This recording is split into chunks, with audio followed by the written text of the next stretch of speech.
Throughout the Old Testament, being unclean is not always the same as committing moral sin. People were unclean after touching a corpse, having a bodily discharge, or women were unclean after giving birth. None of that was immoral. It was a ritual status. So eating an unclean animal might make you ritually unclean, but not necessarily mean you sin.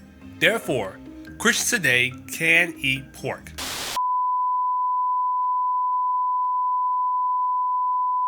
Now, some say unclean can be a temporary state, like touching a corpse, and not necessarily sin. I agree. Uncleanness in the scriptures doesn't always equate to sin, such as after childbirth or contact with a corpse. If anything, it will be a sin to remain unclean. I mean, the Apostle Paul himself taught the dangers of uncleanness. But the key issue with the dietary commands isn't just about ritual status.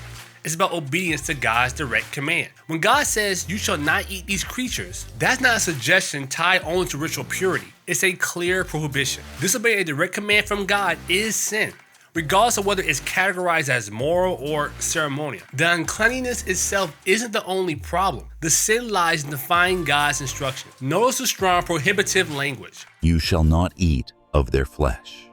Leviticus chapter 11, verse 8. You shall not eat any abomination.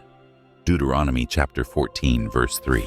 This is more than ritual terminology. It's an explicit command. To put it simply, if God says don't do it, doing it is a sin. Consider the example of Adam and Eve in Genesis chapter 3. Eating the forbidden fruit wasn't the only immoral action, but it mainly because they disobeyed God's direct command. The act of rebellion is what matters, not only the object itself. To claim the dietary commands only dealt with uncleanness and not sin would mean that any action will be okay no matter if God tells you to do so or not, if it has cleanliness mentioned. So claiming that since the dietary commands dealt with uncleanness, therefore it's fine to eat bacon today is not sufficient to say the dietary commands are done away with. Now, thank you for watching. Click here if you want to watch the full syllogism.